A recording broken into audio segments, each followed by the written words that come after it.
Day 8, keep referrals in-house or outsource it to another office. There are some things about referrals that are the same whether you're keeping them in-house or outsourcing. And we're going to talk about the differences and some of the things you have to think about. And we're also going to talk about some of the best referrals you can ever make. Let's start with in-house referrals and some of the things to think about there. When you have listings that you are, that need some extra attention, there are a couple of different ways that you can handle that on an in-house situation. You can handle that as a co-listing with another agent or as a straight referral. And there are some benefits to both and some things to think about. When you are taking a listing and sharing that listing with another agent, some of the things that are benefits are, number one, your name appears in the multiple listing service, and you receive credit as an agent in the transaction. So at the end of the year, at the end of the month, whatever, your name appears as an agent on the listing, and it's just good for your stats. You also share the listing commission in whatever amounts are agreed to between you and the other agent. Often that's a 50-50 split. Sometimes it's different. And when it's different, it's because there's some balance of responsibilities that weighs in somebody's favor relative to money. So be clear about the responsibilities when you do a co-listing. Sometimes you have rainmakers who are really, really good at generating business, and you have other people who are really good detail-oriented people who are good with the paperwork and a lot of the follow-up. And often that's just a split down the middle. Sometimes the responsibilities in the co-listing happen among team members, and then team members get different shares of the responsibility. Make sure that you get it in writing. Also, when you have a relationship like that, make sure you have an exit strategy. Make sure you have an out, and something in writing that's kind of like a prenuptial agreement. Everybody has the best of intentions when they go into an arrangement like this, when they start a business relationship like this, where they're co-listing properties. But we all know that stuff happens. And what starts out as a friendly, wonderful relationship, whether it's on a single listing or months or years into a business relationship, it's really, really important to be very, very clear about who's responsible for what. Who is the person who's the point of contact with the client. Sometimes, the rainmaker is the person who makes the contact, gets the contract signed, gets the ball rolling, but it's a person who is a transaction coordinator, who may have a license, who may have an equal share in the transaction, who has the day-to-day contact with that person, and coming to an agreement about that, unless you've talked about it in advance, that can be a very, very troublesome and trying experience that sometimes finds people in court. Sometimes finds people in very, very unhappy situations. So just be really, really clear about what you're doing there, and make sure, as I say, that you get it all in writing. You may want to do a straight referral to somebody in-house.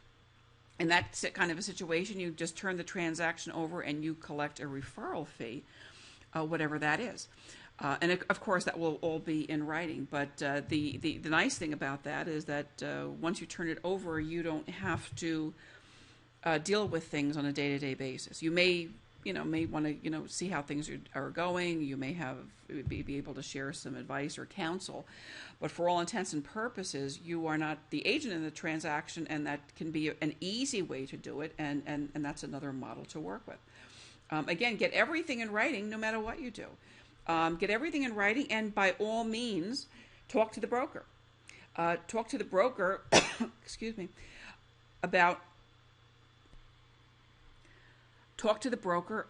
the arrangement that you have, whether that's a co-listing arrangement or a straight referral. Make sure that the paperwork is acceptable to the broker.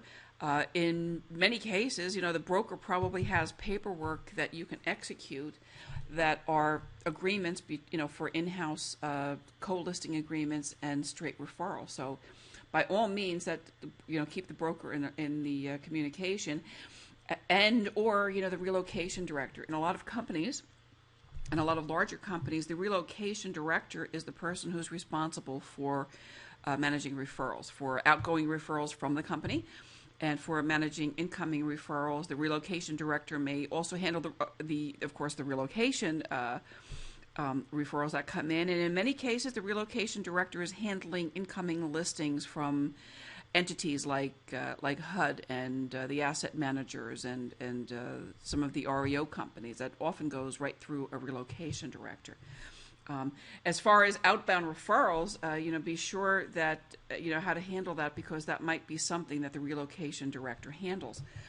In those cases, the brokerage is when the brokerage handles those types of transactions, whether they're in-house or out, the broker may participate in the commission somewhat and share a part of that commission split, which is usually a good idea to get paid for what they're doing, and sometimes that's really, really worth it.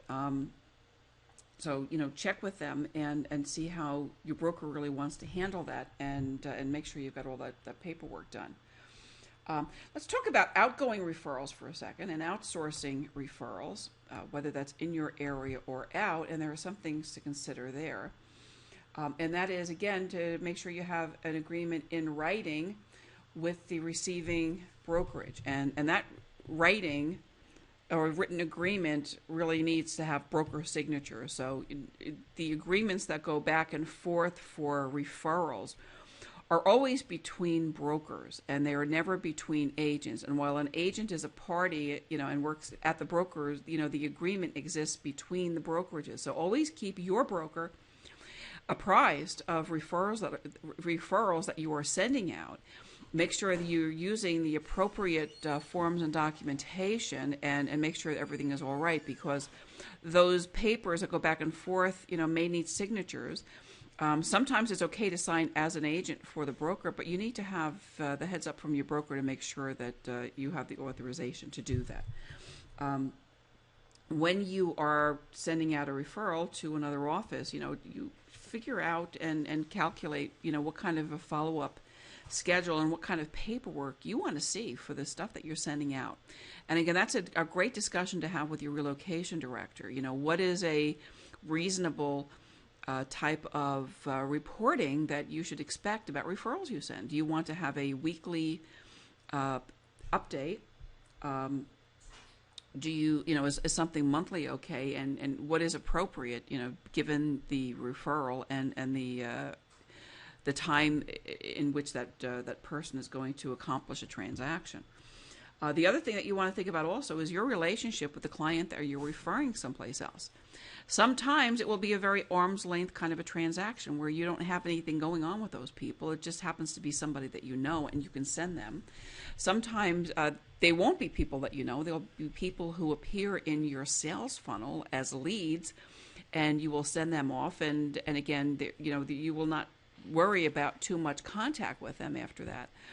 But every now and then you'll be referring somebody with whom you have a present and ongoing relationship, and a good example of that is somebody whose house is listed with you, who is moving to another area, maybe for a new job or retirement or whatever. So that person will be looking for a new house, and that house hunt may happen before their house is sold or while their house is under contract, pending settlement. And so there are all those different circumstances to weigh, and you will always, while you have a relationship with a client, have a responsibility about confidentiality. And those are things you need to have a discussion with the client about before they leave. If they're going to be making an offer on a house while their house is unsold or pending sale, then there will likely be some documentation that they will need to provide with their purchase offer that demonstrates that they have some reasonable expectation of settling that property, in the near future. And you may be asked to provide that kind of documentation. You may be asked to provide some part of a contract or some kind of a recap or some kind of an affidavit about that. So, there were many, many different ways of handling that, and it's definitely something that you want to think about and weigh as you're doing referrals. And again, probably a really great thing to do if you are considering doing referrals in a large volume, which is a really great thing to do, and sitting down and having a brainstorming discussion with your broker about that. And now for the last part of this discussion, I am going to share with you some of the best referrals you can ever make. These can be really, really good. And sometimes, we have relationships with buyers or sellers that may not be great. So, have you ever had a listing expire? Have you ever had a listing that you just weren't able to sell for whatever reason? Rather than lose that listing altogether and all of the revenue, especially after you have so much invested, maybe before that listing expires, make a referral and make a qualified referral and find somebody who can get the job done, whether that is a person in your office who can do that with or without you, or somebody in another office. Take a look at your possibilities there. Sometimes with expired listings, there's emotion attached to to a situation. Sometimes there is a lack of communication between sellers and an agent. And if there's that level of emotion, sometimes it's better just to let it go and refer it to somebody else if you can. Sometimes you can salvage that relationship somewhat, but you can use a little bit of help and a little bit of support, and then maybe bringing in a co-lister, probably as early in the game as possible, as soon as you start to see some warning signs of a problem. Same thing with buyers. Buyers can be fickle. Buyers can also, they also come in different, different flavors and different personalities, and not everybody that we meet in real estate is a really good match for who we are. And when we discover that somebody's not a good match, and maybe somebody who gets on our nerves, or you just don't like their style, and they just when you wake up in the morning, you say, oh my God, do I really have to go out and show houses to that person? Oh my God, I just can't stand it. That's a clue that maybe somebody else should be working with that buyer. And so consider a referral in that circumstance also. So for listings and buyers that are really not a good match, that aren't comfortable, instead of letting it go and cutting your losses for whatever time and whatever expense you already have in those prospects, consider a way to recoup some of that investment and continue to make a revenue, perhaps lend something to the conversation and the transaction anyway, and treat those as referrals instead. So that about does it for this episode in our 30-day referral challenge. And I will bid you adieu. I will see you in the next video. Have a great day, please.